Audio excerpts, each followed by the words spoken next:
my grandfather, my father sold the grapes to other producers. And then I started the wine production 21 years ago. So 1999 was our first vintage of Brunello di Montalcino. The family winery is just my parents, my wife, and only 2 workers full time. So my wife is very busy with the children, and I'm very busy with the vineyard. We have a small production, just now is the total production is just 30,000 bottles. So for sure you cannot find Santa Giulia in a supermarket chain.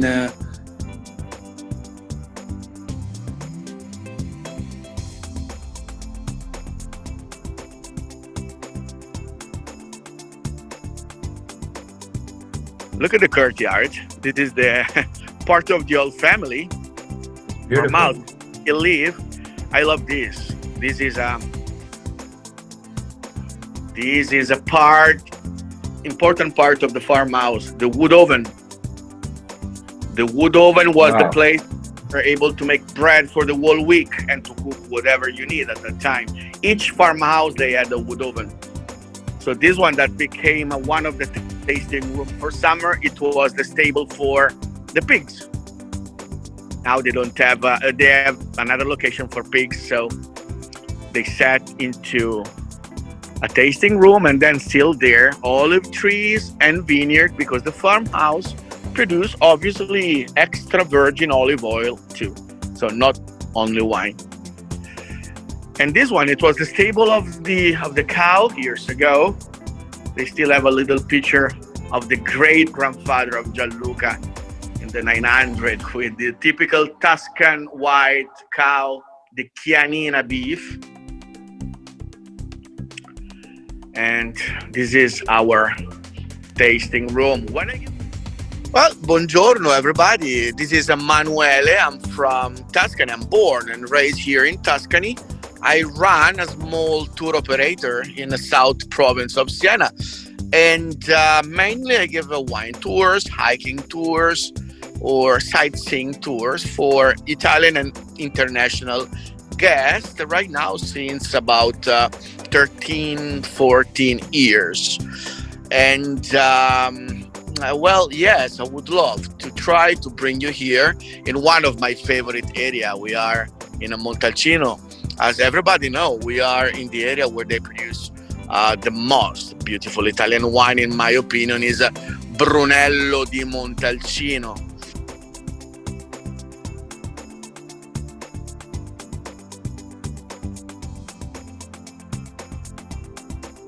In Montalcino area, we have about 200 wineries allowed to produce Brunello.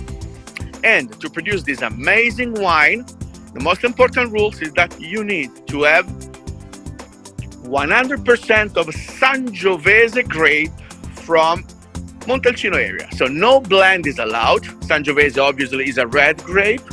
And yeah, only 100% of that. And you have to keep the wine in the cellar in various steps for about 5 years before to get into the market. So the youngest Brunello we can drink right now is the Brunello 2015.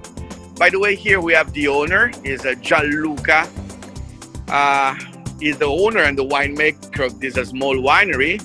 I think he's pretty busy because now the harvest is just finished, and you can't smell, but here in this beautiful stainless steel vat you have the wine bubbling, so having the first fermentation. I would love to introduce Gianluca as well, ask him something about how was this harvest? Good harvest, or you're happy about that?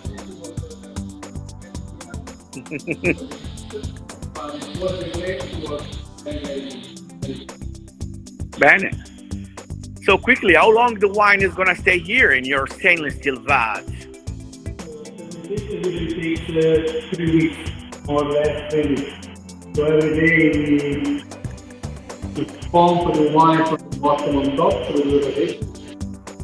3 times a day. And usually takes 3 weeks. Very good.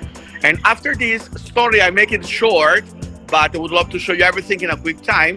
After this, you move all your wine with your pipe in the aging room, right?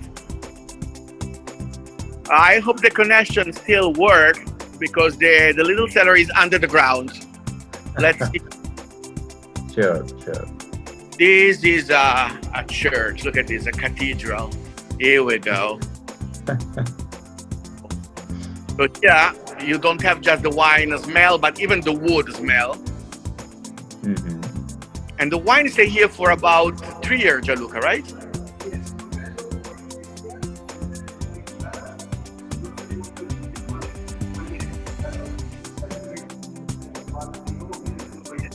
Okay.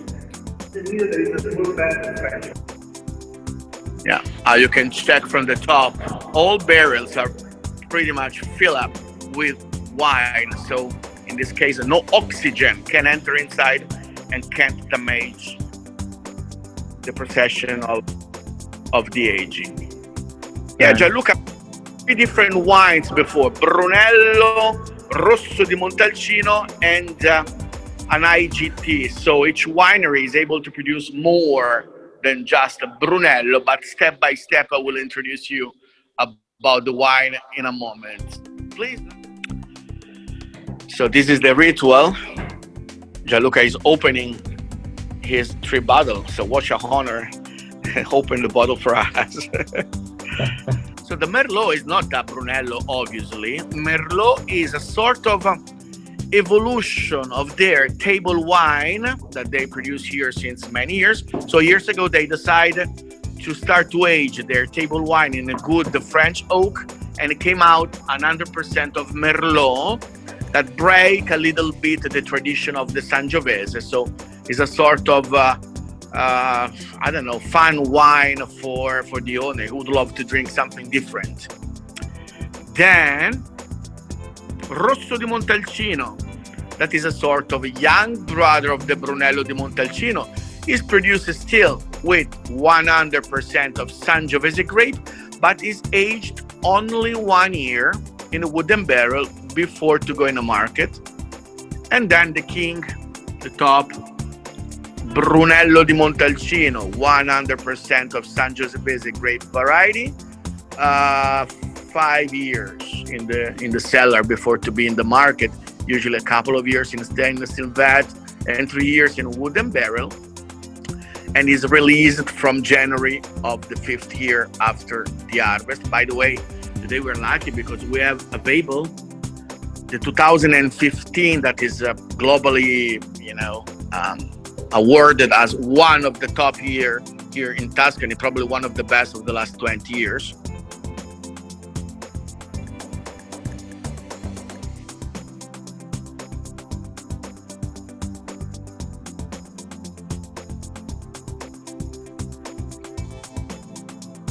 Well, a good Italian wine is that, first of all, we have a more variety. Italy is the largest, is the country in the world with the largest number of autochthonous varieties. So kind of grape different from each region.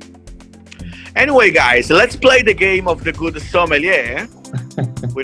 I just would love to show you that probably the screen is not able to show you clear this, but in my hand I have the Merlot. So we start with the different wine, and first of all you can see probably that the color is different. So from the color you understand that the Merlot have a red much deeper versus the Sangiovese that is more ruby red, a little bit more light. Well, it's funny because sometimes people talk about grape all over the world as every grape in the world it tastes the same way. No, this is not a Merlot from France or from America in a good and a bad way, I would say. This is a Merlot from Tuscany.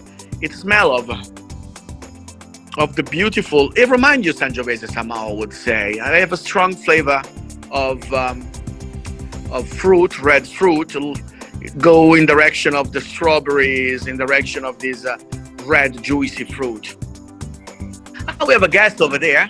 So she's Kai, the wife of Gianluca, and we have the third baby of the family, Livia. She's the 2020 production.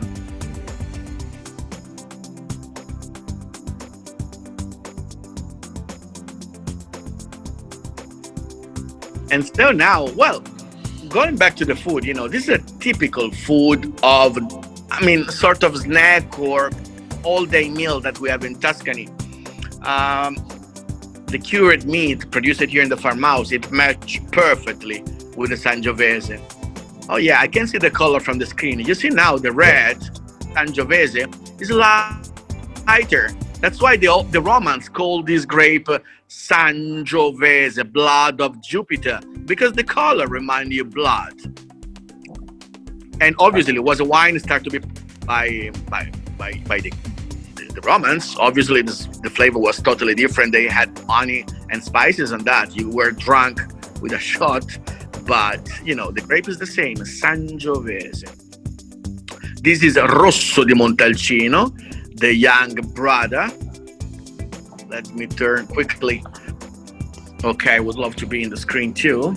Usually when you smell a wine, you taste a wine, you have to start with the color. You have to look at the color with something white in the back anyway, to check if the wine has any sediment, and the color. So even if you don't know which wine you have, from this kind of clue, you start to understand closely. So which kind of wine you have.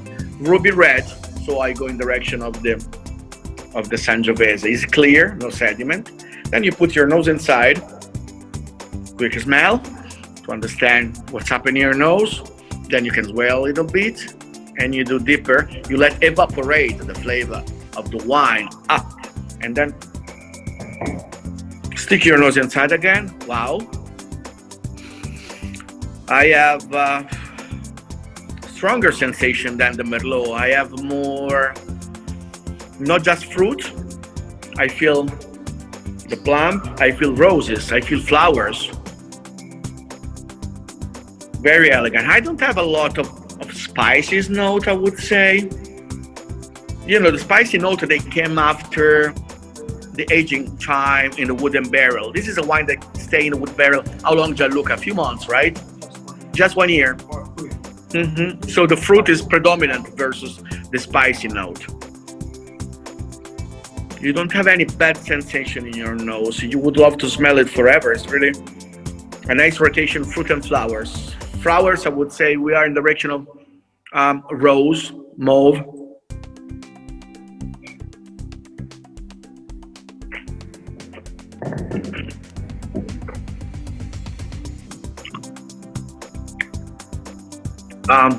I feel a little bit astringent. So probably an idea that the wine is still young. It's a 2017. It's already 3 years in the market, but when it's so astringent, the tannin is still alive. It means that probably it can last longer. What do you think, Gianluca? Probably now it's good, but in another year, it's going to be probably in the top. Huh? Yes. Because 17 was a very dry, very hot summer. Yeah, it's very hot. So yeah, that's a good point, Gianluca. Every year, the weather is different, and the wine have a little bit of different sensation. Thanks God. We're so happy. Not the same every year. If you taste a wine from different vintage and the flavor is always the same, try to ask you something. Probably they use something in the wine cellar. The weather is never the same every year. Yeah. So as a winemaker, do you typically have a recommended year when the wine should be had or wine should be drunk? Well, obviously for marketing, they will never admit to you that you have a very bad year. So Yes, I know. yeah, but don't let people know. 2014. Yeah. But actually, it wasn't that bad. I mean, the Rosso at least wasn't bad. Because what they do usually, you reduce the quantity, right? In a good year, you harvest and you make the wine. In a difficult year, you spend more time in select the grape, reduce the quantity of production, and at the end of the story, you still produce a nice wine. Probably not the wine that lasts forever. A good Brunello lasts for 20, 30, 40 years and more. In okay vintage, probably you have to drink your wine in 10 years. And, who no matter about that, who want to keep your wine that long in a wine cellar. Usually my wine stays a few months, at least in my cellar. That's nice. And depending on how the harvest is, do you change anything in the process of making the wine, or the process always remains the same? Well, I would say that you can't do too much differently because you still have a restriction. By the way, I haven't showed you before, but look at the neck of the bottle. Brunello and Rosso, they have this little band that is Yeah, released by the state, the OCG, yeah, the government symbol. So for this wine, they are pretty much controlled by the state, a lot of control by the state. So they can't do something different from what the rules says. But obviously, probably in some different year, you can keep longer or show or slower or lower time in the fermentation or whatever. So you can. It depends on the quality of the skins, because everything that you find the wine came from the skin. So tannins, polyphenol, everything in the skin. So it depends also on the quality of the skins. So we are still happy that Mother Nature is still a big part of our wine making process. So he's a good winemaker, obviously, but we start from a good product that Mother Nature gives to you. And then, the good wine born in the vineyard, it means that you have to spend many hours here in the vineyard, pruning, topping, plowing, having the green harvest, cutting the leaf to let the sun enter inside. So, the point is to bring the best fruit as possible in the cellar, then you can make a good wine. absolutely. Wonderful. I can only envy you for having such a wonderful wine. Well, it's only 10:30 in the morning actually, but it's Tuscan breakfast. Yeah. Our farmers, I'm not kidding you, I tell you a story about that. I'm son, grandkid of a farmer, like the 90% of us in Tuscany. My grandfather was prisoner in World War #2. He was a farmer, such a tough life. He was a farmer working hard in the vineyard, in the field for forever. And his breakfast, it was a bread, prosciutto, and a glass of wine with water in the morning. No coffee, no milk, nothing. My granddad died, passed away 95. I never seen him drunk in my life, never. And we used to drink a good glass of wine each meal, because wine is a healthy kind of drink with a lot of good stuff for your body. If you drink responsibility and you work hard as our farmers, it's a help, not something bad. Even because a big difference from Italy is this one, you see? Gianluca gave me the wine, but before the wine, he bring this on the table. We never drink without any food. So wine is part of our alimentation, is complementary to food. In big part of the world, they open a bottle and they drink just because, not us. That's absolutely right. It's a part of your makeup, right? And Are you excited to go on the step number 3? We have a Mr. Brunello here. I am yes, excited. yes. Here we And go. I will actually look for that wine now in Switzerland now, and hopefully I will have it this evening. Well, later I will pass to you guys the information of Gianluca. They're so happy to ship wine all over. So, and by the way, all these little farms where I bring people, where I go to have the tasting, they're not overpriced. You can check online the prices of an average Brunello and of the small farmhouses. It's a price for local people and not the tourist trap overpriced. Trust me. I'm not cheap, but I know I give value to my money. I like to spend when it's worth it. Well, again, look at the color. It's the same ruby red of the Rosso di Montalcino, but I can see a little bit more orange, a little bit more brick color at the end of the level of the wine, because it stays longer in the wooden barrel, and obviously the wine take a different color, a little bit more dark. Oh my gosh, the nose, mamma mia. I have to turn my cam. I want to see the expression of my face to once again.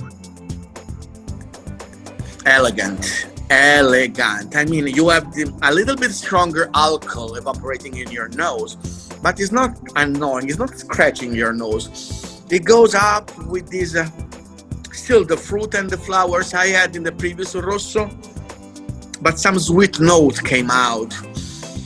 Probably sort of some vanilla, some... I don't know, cinnamon sometimes, something a little bit balsamic. So something that is not too aggressive to my nose.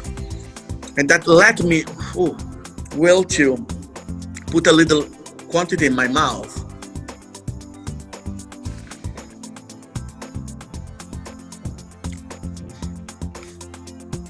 Clean, dry. My mouth is clean. My mouth is absorbed by everything I had before. The tannin in this case is not too big in my gum. It seems like 2015 is already pretty ready to go here. What do you think, Gianluca? You don't have to wait too long for it. It's quite ready to drink.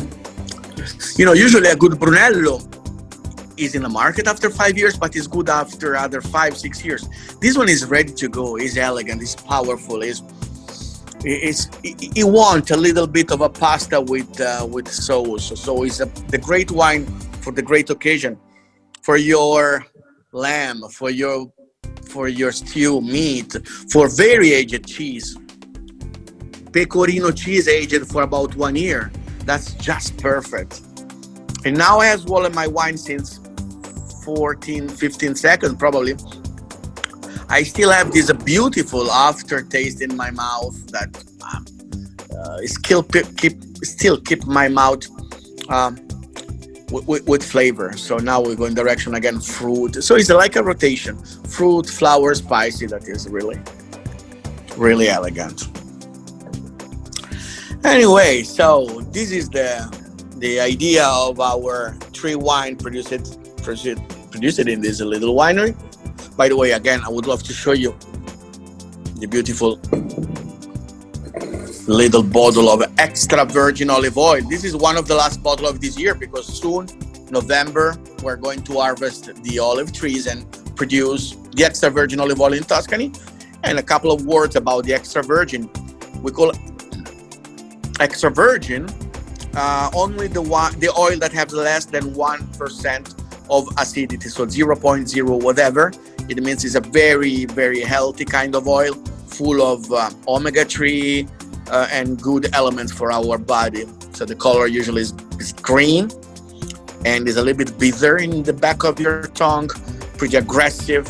So great complementary for each meal to use raw on top, or cooking. My grandmother, she deep fried artichokes in the extra virgin. Cost a fortune, but it's amazing. I mean, our mothers here, they're spoiled with that, and the kids are spoiled too about that.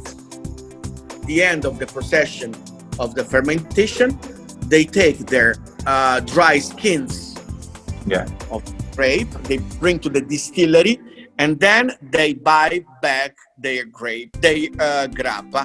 You can see the monopoly ban here is different. It's for super alcohol, so for spirits. But anyway, this one is grappa of Brunello. And I'm not kidding, it's 42% of alcohol, but actually it's pretty smooth to be a grappa. And the aftertaste of the grappa, once you absorb the alcohol part, you smell the plum and the berry flavor of the Sangiovese. That's why in Italy, each grappa is different all over Italy, because it takes the flavor of the skins of the grape, how you produce it. And by the way, you can call the distillation of the vinaccia, of the skins of the grape, only in Italy, grappa. Each country, you have specific name for their distillation. But